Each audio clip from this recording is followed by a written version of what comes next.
الحمد لله رب العالمين والصلاة والسلام على سيد المرسلين أما بعد فأعوذ بالله من الشيطان الرجيم بسم الله الرحمن الرحيم الصلاة والسلام عليك يا رسول الله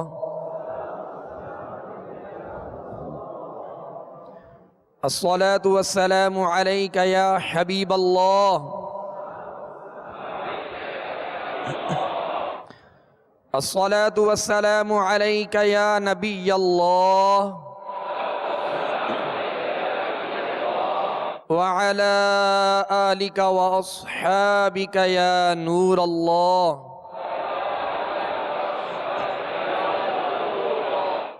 میٹھے میٹھے اسلامی بھائیوں اور میرے مدنی چینل کے ناظرین، آج انشاءاللہ عز و جل ہم مدنی قاعدے کے سبق نمبر 12 کی مشق کریں گے۔ آج ہمارے اس مشق میں نون ساکن اور تنوین کے جو قاعدے ہیں اس کی انشاءاللہ مشق ہوگی۔ نون ساکن جس نون کے اوپر جزم ہو، جیسا کہ ہم نے سبق نمبر 11 میں پڑھا کہ ساکن یا جزم کسے کہتے ہیں۔ چھوٹی سی دال نما شکل حرف کے اوپر آتی ہے، اسے جزم کہتے ہیں، اسے سکون بھی کہتے ہیں، اور یہ علامت جس حرف پر ہو وہ حرف ساکن کہلاتا ہے۔ تو نون ساکن یعنی جس نون کے اوپر جزم ہو، سکون ہو، اور سکون کی دو قسمیں ہیں، اس کی دو شکلیں ہوتی ہیں۔ سکون کی دو شکلیں ہوتی ہیں، ایک جزم کی صورت میں ہوتا ہے، ایک تشدید کی صورت میں ہوتا ہے۔ لہذا یہاں پر جو قاعدہ ہے وہ نون ساکن کا ہے جو جزم کی علامت ہوتی ہے، یعنی دال، چھوٹی سی دال نما جو شکل حرف کے اوپر ہوتی ہے اسے ساکن کہتے ہیں، اور اگر یہ علامت نون پر ہو تو یہ نون ساکن کہلائے گی۔ یہ قاعدہ ذہن میں رکھیے گا، نون ساکن جس نون کے اوپر کیا آ جائے؟ جزم آ جائے، جس نون کے اوپر جزم ہو یعنی سکون ہو اسے نون ساکن کہتے ہیں۔ نون ساکن اور تنوین، نون ساکن نون تنوین نہیں کہیں گے، نون ساکن اور تنوین کے 4 قاعدے ہیں۔ کتنے قاعدے؟ یہ ذہن نشین کر لیجئے گا، اگر قلم اور ڈائری ہے تو آپ تحریر بھی فرما لیں تاکہ یہ قواعد ذہن میں رہیں۔ نون ساکن اور تنوین کے 4 قاعدے ہیں، یہ قاعدے ذہن میں رکھیں گے تو انشاءاللہ آگے مشق میں آسانی ہوگی، اور قرآن پاک میں یہ قواعد جا بجا کثرت کے ساتھ آتے ہیں، اور ان قواعد کا بھی ہم نے لحاظ رکھنا ہے۔ تو پیارے میٹھے اسلامی بھائیوں اور میرے مدنی چینل کے ناظرین، نون ساکن اور تنوین کے کتنے قاعدے ہیں؟ 4 قاعدے ہیں۔ پہلا قاعدہ اظہار، اظہار، جی پہلا قاعدہ کیا ہے؟ اظہار۔ اور دوسرا قاعدہ اخفاء، دوسرا قاعدہ کیا ہے؟ اخفاء۔ اور تیسرا قاعدہ ادغام، یہ تیسرا قاعدہ ہے ادغام۔ اور چوتھا قاعدہ ہے اقلاب، چوتھا قاعدہ کون سا ہے؟ اقلاب۔ تو یہ 4 قاعدے ہیں، اظہار، اخفاء، ادغام، اقلاب۔ اب اس کا معنی بھی ہم سمجھ لیتے ہیں تاکہ مشق کرنے میں آسانی ہو۔ نون ساکن اور تنوین کے 4 قاعدے ہیں، اظہار، اخفاء، ادغام، اقلاب۔ تو اظہار، اظہار کا معنی ہے ظاہر کرنا، اظہار کا معنی کیا ہے؟ ظاہر کرنا۔ اور اخفاء کا معنی، اخفاء اس کی ضد ہے، اخفاء کا معنی ہے چھپانا، اخفاء کا معنی کیا ہے؟ چھپانا۔ اور ادغام کا معنی کیا ہے؟ ادغام کا معنی ہے داخل کرنا، ادغام کا معنی کیا ہے؟ داخل کرنا۔ اور اقلاب کا معنی ہے بدلنا، اقلاب کا معنی کیا ہے؟ بدلنا۔ تو اظہار کا معنی ظاہر کرنا، اخفاء کا معنی چھپانا، ادغام کا معنی داخل کرنا، اقلاب کا معنی بدلنا۔ یہ ذہن میں رکھیے گا۔ ایک تو نون ساکن اور تنوین کے 4 قاعدے، اور دوسرا ہے کہ ہر قاعدہ کا نام اظہار، اخفاء، ادغام، اقلاب، یہ 4 قاعدے ان کا نام ذہن میں رکھیے، اور دوسرا ان کا معنی، کیونکہ معنی سے ہی انشاءاللہ پتہ چلے گا کہ مشق میں آئے گا جب، تو اس کا معنی بھی ذہن میں رکھیں کہ اظہار کا معنی ہے ظاہر کرنا، اخفاء کا معنی ہے چھپانا، ادغام کا معنی ہے داخل کرنا، اور اقلاب کا معنی ہے بدلنا۔ یہ ذہن میں رکھیے گا۔ اب اظہار جو پہلا قاعدہ ہے، نون ساکن اور تنوین کا پہلا قاعدہ، نون ساکن اور تنوین کا، پہلے ہم نے جو قواعد پڑھے تھے وہ حروف اور ان کے مخارج اور ان کی خوبیاں، مختصراً جو ان کی ضروری خوبیاں تھیں ان کا ذکر ہوا، اور پھر اس کے بعد ہم نے حرکات کا قاعدہ پڑھا، زبر، زیر، پیش اور اس کی ادائیگی، اور اس کی ہم نے مشق کی۔ اس کے بعد ہم نے تنوین کا قاعدہ پڑھا تھا، اور اس کے بعد ہم نے پھر حروف مدہ کا قاعدہ پڑھا، 1 الف کی مقدار میں کھینچتے ہیں۔ تو یہ قواعد جو آ رہے ہیں ان کو ذہن نشین کیجئے گا۔ یہ قرآن پاک میں جہاں بھی آئیں گے آپ خود غور کر لیجئے گا کہ یہاں کون سا قاعدہ ہے، یہاں کون سا قاعدہ ہے، اور اس قاعدے کو کس طرح پڑھنا ہے۔ اور اس کے بعد ہم نے کھڑی حرکات پڑھا، کھڑی حرکات جو حروف مدہ کے قائم مقام ہیں۔ پھر ہم نے حروف لین کا قاعدہ پڑھا، جو واو یا 2 ہیں حروف لین، اس کا ہم نے قاعدہ پڑھا اور اس کی ہم نے مشق کی۔ اور اس کے بعد ہم نے حروف قلقلہ، حروف قلقلہ جو 5 ہیں اس کی ہم نے مشق کی۔ آج ہمارا جو قاعدہ ہے وہ نون ساکن اور تنوین کا، نون ساکن اور تنوین کے 4 قاعدے ہیں، اظہار، اخفاء، ادغام، اقلاب۔ اظہار کا معنی ظاہر کرنا، اخفاء کا معنی چھپانا، ادغام کا معنی داخل کرنا، اور اقلاب کا معنی ہے بدلنا۔ تو پیارے میٹھے اسلامی بھائیوں اور میرے مدنی چینل کے ناظرین، پہلا قاعدہ نون ساکن اور تنوین کا اظہار۔ اظہار، اس کا قاعدہ سمجھ لیجئے کہ یہ قاعدہ کب لگتا ہے، یہ قاعدہ کب لگتا ہے۔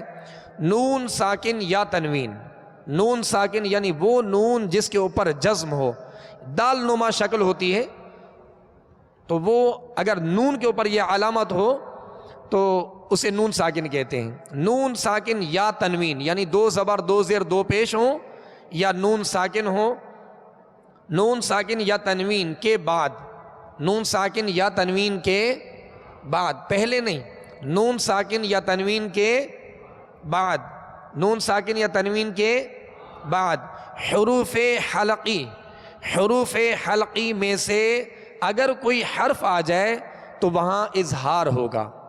حروف حلقی میں سے اگر کوئی حرف آ جائے تو وہاں کیا ہوگا؟ اظہار ہوگا۔ تو پیارے و میٹھے اسلامی بھائیوں، ایک قاعدہ ذہن میں رکھ لیں کہ نون ساکن اور تنوین کے بعد، نون ساکن اور تنوین کے بعد حروف حلقی میں سے اگر کوئی حرف آ جائے تو وہاں اظہار ہوگا۔ اور اظہار کا معنی کیا ہے؟ ظاہر کرنا۔ اظہار کا معنی کیا ہے؟ ظاہر کرنا۔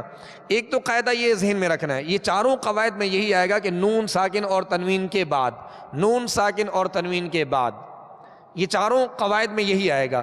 نون ساکن اور تنوین کے بعد اگر حروف حلقی میں سے کوئی حرف آ جائے، حروف حلقی کسے کہتے ہیں؟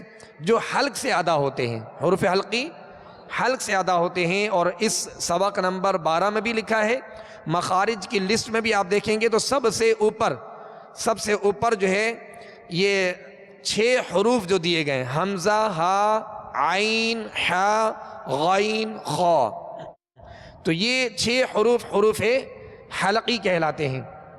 تو نون ساکن اور تنوین کے بعد اگر حروف حلقی میں سے کوئی بھی حرف آ جائے، کوئی ایک حرف آ جائے، حمزہ آ جائے، ہا آ جائے، عین آ جائے، یا حا آ جائے، غین آ جائے، یا خا آ جائے، ان میں سے کوئی بھی حرف آ جائے تو وہاں کیا کریں گے؟ اظہار کریں گے۔ کیا کریں گے؟ اظہار کریں گے، یعنی غنہ نہیں کریں گے۔ کیا نہیں کریں گے؟ غنہ نہیں کریں گے، کیونکہ نون ساکن اور تنوین کی آواز ناک میں جاتی ہے، نون ساکن اور تنوین کی آواز ناک میں جاتی ہے۔ جیسے انعمتا، تو ان اب ناک میں گئی، انعمتا، انعمتا، اب اس میں غنہ نہیں کریں گے۔ غنہ کسے کہتے ہیں؟ کہ ایک الف کی مقدار میں آواز کو ناک میں لے جا کر ٹھہرانا، ناک میں آواز کو ظاہر کر دینا، ٹھہرانا ایک الف کی مقدار، جیسے انتم یا ان، تو یہ غنہ کہلاتا ہے، یہ غنہ کہلاتا ہے۔ اور غنے کا مخرج جو ہے وہ ناک کا بانسا ہے۔ کیا ہے؟ ناک کا بانسا، یہ غنے کا مخرج ہے، یعنی غنہ یہیں سے ادا ہوتا ہے، غنہ ناک سے ادا ہوتا ہے، اور ناک میں ایک الف کی مقدار اگر ہم نے آواز کو ٹھہرا دیا تو یہ غنہ کہلائے گا۔ غنہ کی ہم نے دو قسمیں شروع میں پڑھی تھی، غنہ آنی اور غنہ زمانی۔ غنے کی کتنی قسمیں ہیں؟ دو قسمیں، غنہ آنی، حمزہ ہے اس میں آنی، غنہ آنی اور غنہ زمانی، ٹھیک ہے؟ تو غنہ آنی جو ہوتا ہے وہ کسی چیز کا محتاج نہیں ہوتا۔ غنہ آنی نون اور میم کی صفت لازمہ ہے، یہ وہ خوبی ہے جو لازم ہے، صفت خوبی کو کہتے ہیں، لہذا نون اور میم کی غنہ آنی جو ہے یہ صفت لازمہ ہے، اور اس کی کوئی مقدار بھی نہیں کہ جیسے نون اور میم کو ادا کریں گے تو یہ غنہ خود بخود ادا ہو جائے گا۔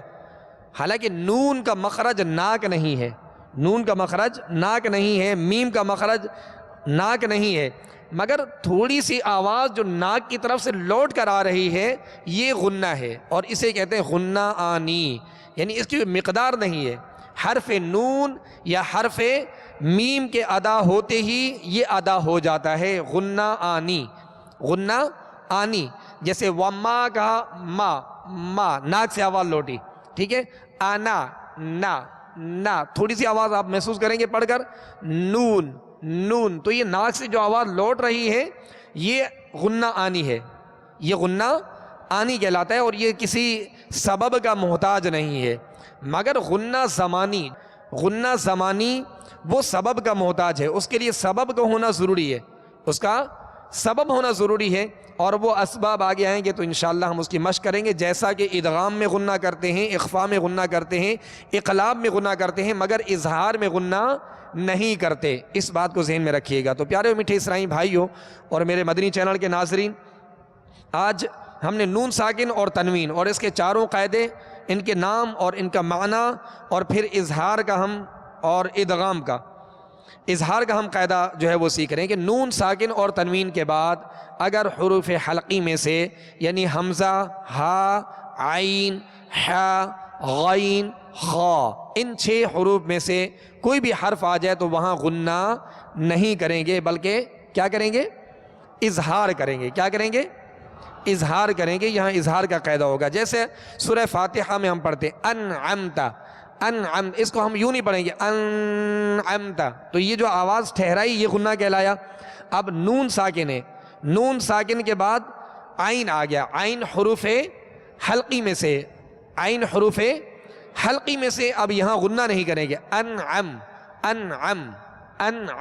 اب اس میں قلقلہ بھی نہیں کریں گے، انعم نہیں کریں گے، بلکہ سکون جمعوں کے ساتھ ادا ہوگا اور غنہ نہیں کریں گے، انعمتا، ٹھیک ہے؟ اس قاعدے کو ذہن میں رکھیے کیونکہ عین آ گیا۔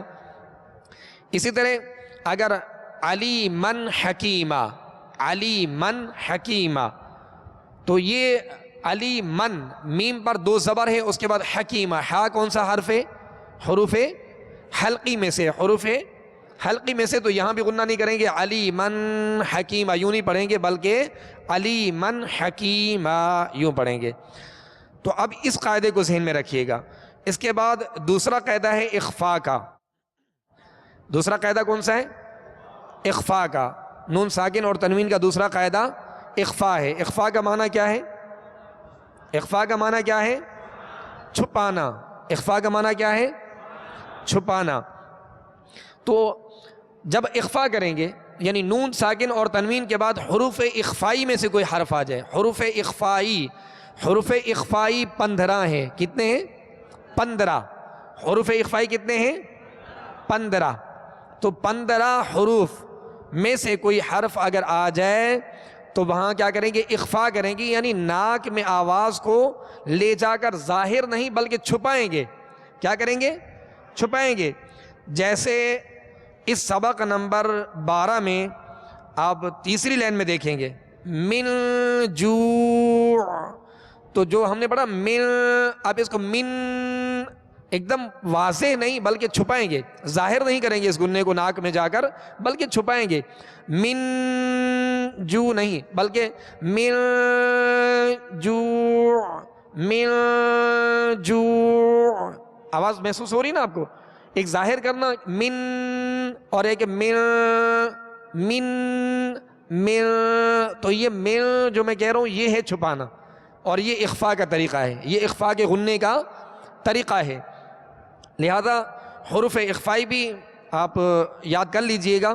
تا، ثا، جیم، دال، ذال، زا، سین، شین، صاد، ضاد، طا، ظا، فا، قاف، کاف.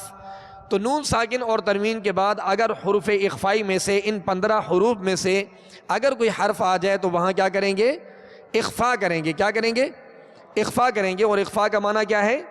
چھپانا. تو ناک میں آواز کو کیا کرنا ہے؟ ظاہر نہیں بلکہ چھپانا ہے. اس قاعدے کو ذہن میں رکھیے گا. آج ہم نے ان 2 قاعدوں کو سیکھا، اب ہم اس کی انشاءاللہ مشق کریں گے. لہذا تمام اسرائی بھائی ان دونوں قواعد کو پیش نظر رکھتے ہوئے، ان کو ذہن میں رکھتے ہوئے خوب توجہ کے ساتھ اس کی مشق کیجئے تاکہ اس میں پختگی ہو اور یہ قاعدے آسانی سے ہمیں یاد رہیں. اعوذ باللہ من الشیطان الرجیم.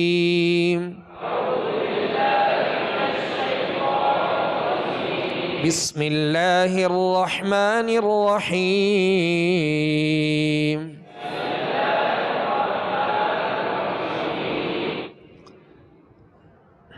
میم، نون، زیر من،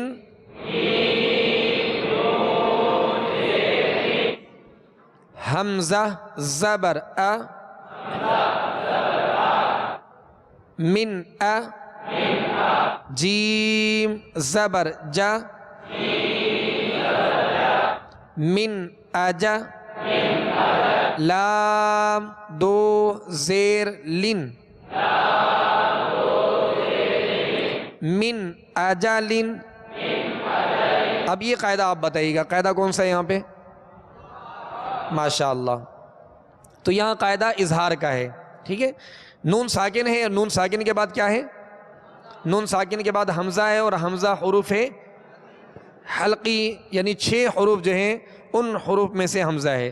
من اجالن، جھٹکا بھی نہیں دینا اور غنہ بھی نہیں کرنا. غنہ من اجالن، یہ جو ٹھہر گئے یہ غنہ کہلاتا ہے، بلکہ اظہار کرنا ہے، ظاہر کرنا ہے. من اجالن، من اجالن. آگے چلیے. من ہادن، من ہادن. نون ساکن کے بعد کون سا حرف ہے؟ ہا. کون سے حروف میں سے؟ یہاں کیا کریں گے؟ اظہار کریں گے. من ہادن. بس نون ساکن اور تنوین اور حروف حلقی یہ ذہن میں رکھیے. نون ساکن اور تنوین اور حروف حلقی 6 حروف ذہن میں رکھیے. خود بخود آپ کو پتہ چلے گا کہ یہاں اظہار ہے، یہاں اظہار کا قاعدہ ہے. خود بخود آپ واضح اس چیز کو انشاءاللہ سمجھ جائیں گے. من ہادن، من علق، من علق، من حکیم، من حکیم.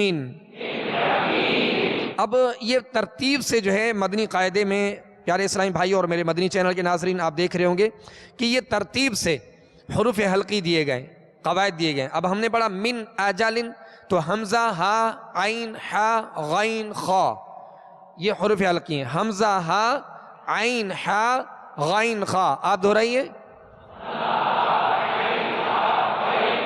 یہ 6 حروف ہیں، اور یہاں بالترتیب جو ہے اس میں جو ہے یہ قواعد دیے گئے. من اجالن میں کون سا قید ہے؟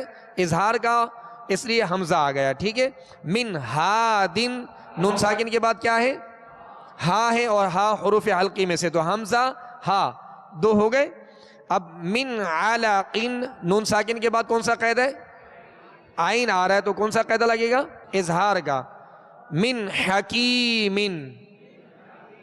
یہاں قاعدہ کون سا ہے؟ اظہار کا، اس لیے کہ یہاں حرف ہا آ رہا ہے، ٹھیک ہے، اور حمزہ ہا عین ہا، ٹھیک ہے، اب غین آئے گا اور پھر خا آئے گا. من غفور، من غفور، یہاں بھی کیا کریں گے؟ اظہار کریں گے. من غفور، من خوف، من خوف. تو اب یہ کہ یہ قواعد ذہن میں رکھنے.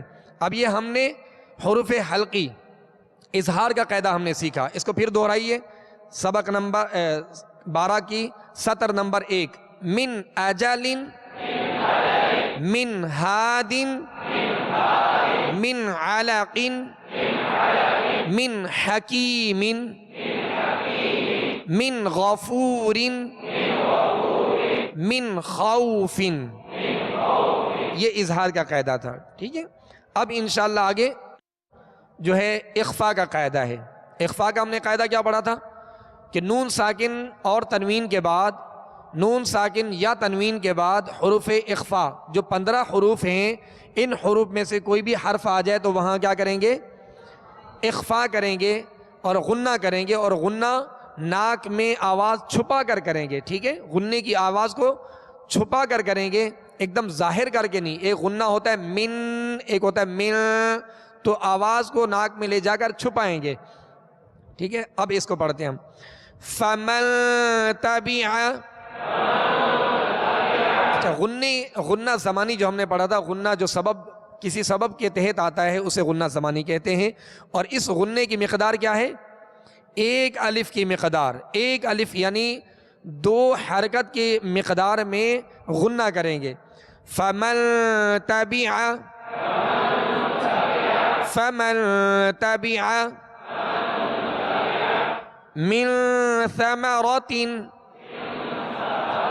من ثمرة، من ثمرة. سطر نمبر 3. من جوع، من جوع، من دونكم، من جوع، من دونكم، من ذهب، من ذهب، من ذهب. اب محسوس کر رہے ہیں نا کہ آواز چھپ کر ظاہر ہو رہی ہے، یعنی غنہ ناک میں آواز کو چھپایا جا کے. من ذهب، من ذهب. فإن زللتم، فإن زللتم، فإن زللتم.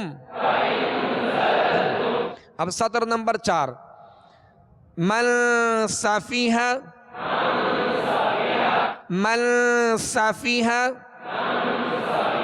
من سفیہ. حرکات کی ادائیگی کا معیار وہی رکھیے گا جو ہم نے سیکھا. زبر کو جب ادا کریں گے تو آواز اور منہ کھولیں گے، زیر کو جب ادا کریں گے تو آواز نیچے گرا دیں گے، اور پیش کی ادائیگی میں ہونٹوں کو گول کریں گے. من سفیہ، من شکر، من شکر. یہاں کیا کریں گے؟ اخفاء کریں گے. اخفاء کیوں کریں گے؟ اس لیے کہ نون ساکن کے بعد شین ہے، اور شین حروف اخفاء میں سے ہے. من شکر، شکر. شین پر زبر، کاف پر زبر، را پر زبر.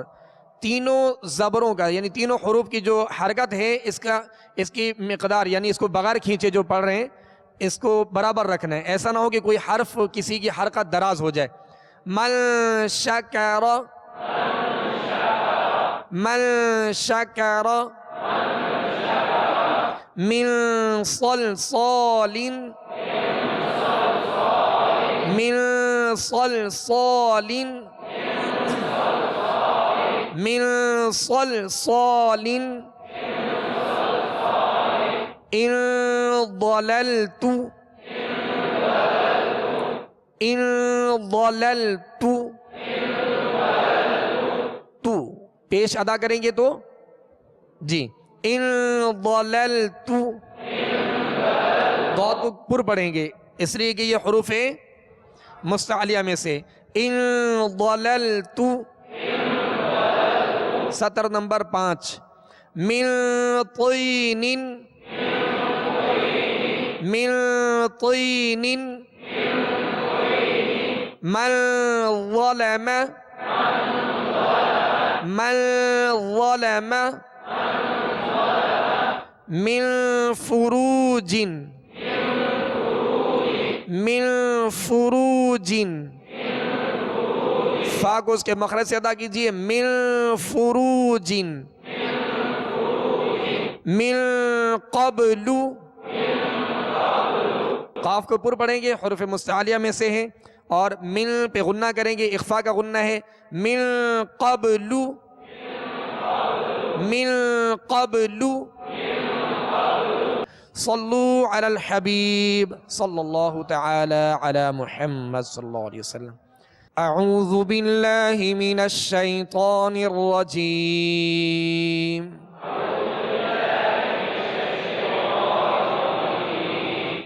بسم اللہ الرحمن الرحیم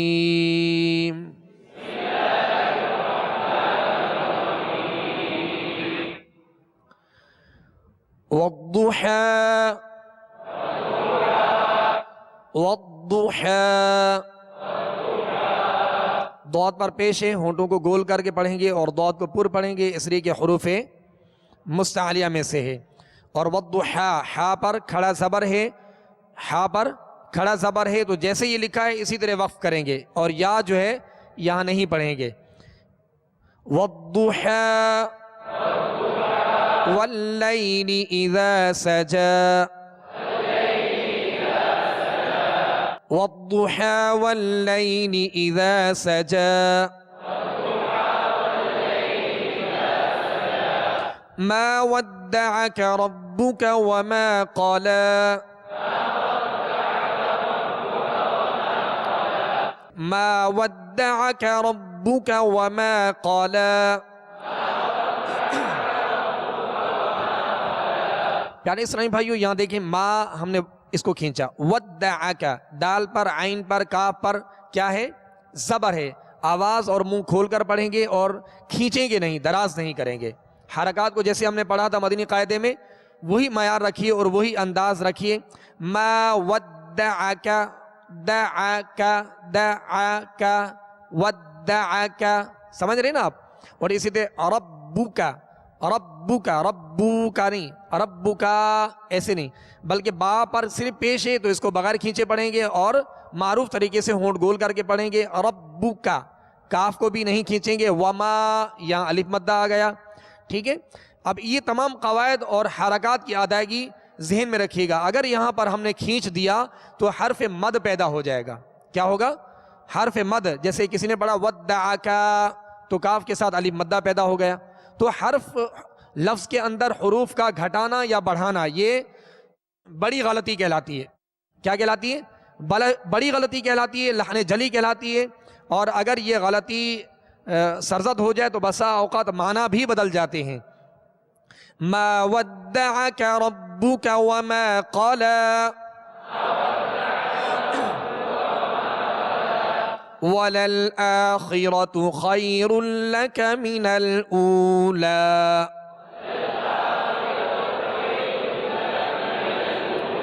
وَلَلْآخِرَةُ خَيْرٌ لَكَ مِنَ الْأُولَى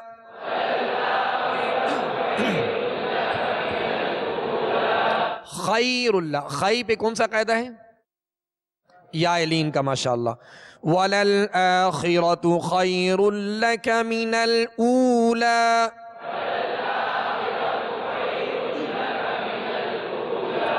وَلَسَوْفَ يُعْطِيكَ رَبُّكَ فَتَرْضَى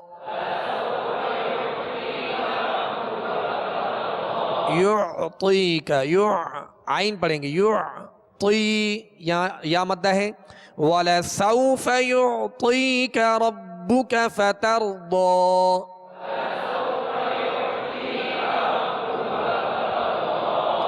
أَلَمْ يَجِدْكَ يَتِيمًا فَآوَى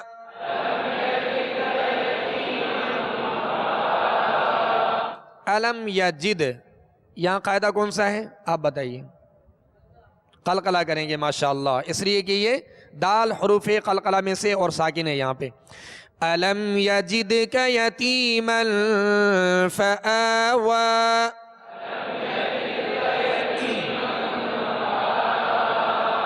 ووجدك ضالا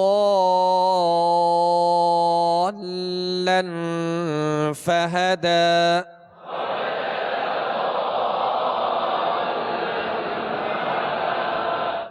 ووجدك. اب ان پر سب پر زبر ہے تو ان کو کھینچنا نہیں. ووجدك ووجدك ٹھیک ہے. ووجدك ضالا فهدى.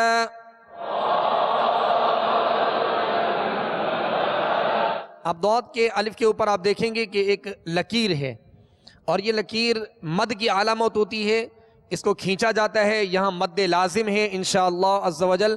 مدنی قاعدے میں اس کا بھی سبق آئے گا اور اس کی مشق کریں گے کہ مدات کی انشاءاللہ آپ بھی جب ہم سیکھیں گے تو آپ کو آسانی ہوگی. لہذا یہ علامت جو اوپر لکیر ہے تو یہ کھینچنے کی علامت ہوتی ہے، اس کو دراز کریں گے. وَوَجَدَكَ ضَالًّا فَهَدَى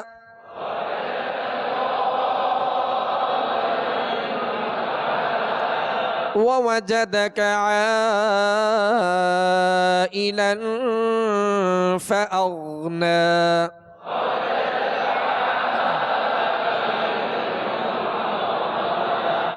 وَوَجَدَكَ میں آواز بالکل برابر رہے، آواز زبر کی ادائیگی کی آواز برابر رہے. جو زبر واو پر ہے وہی دوسری واو پر ہے. واو کا جو مخرج ہے پہلے اس کو مخرج سے ادا کریں گے. واو دونوں ہونٹوں کی گولائی سے ادا ہوتی ہے. وا اب زبر ادا ہوئی. پہلے واو کو اس کے مخرج سے یوں کہیں گے اور جب کہیں گے نا وا، اب یہ زبر پڑی. جب زبر پڑی تو منہ اور آواز کھل گیا. وَوَجَدَكَ وَوَجَدَكَ عَائِلًا فَأَغْنَى.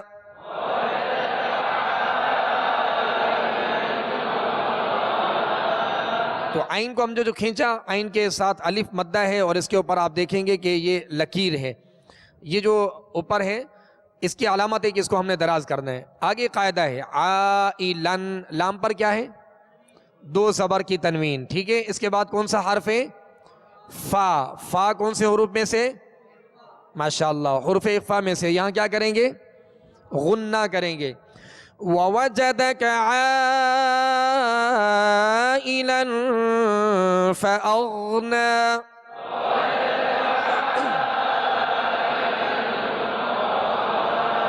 فَأَغْنَى. غائن کا سکون ہلنے نہ پائے، اس میں جنبش نہ ہو. فَأَغْنَى فَأَمَّا الْيَتِيمَ فَلَا تَقْهَرْ.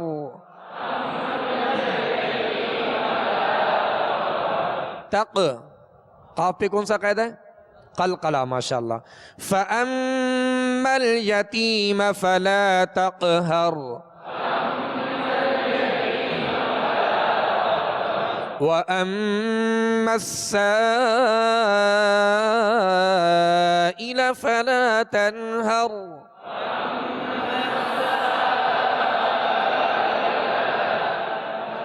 فَلَا تَنْهَرْ یا تن نون ساکن ہے. اس کے بعد کون سا حرف ہے؟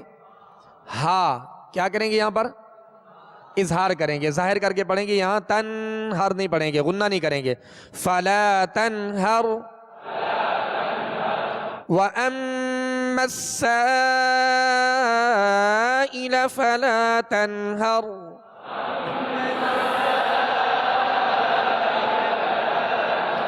وَأَمَّا بِنِعْمَةِ رَبِّكَ فَحَدِّثْ. فحدث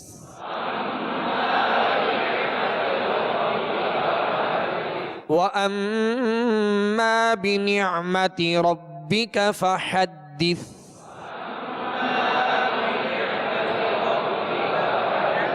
فحدث، یہ سا ہے آخر میں، سا کو ساکن کر دیا تو حدث، سا اس کو سیٹی کی آواز پیدا نہ ہو، نرمی سے ادا ہو. وَأَمَّا بِنِعْمَةِ رَبِّكَ فَحَدِّثْ.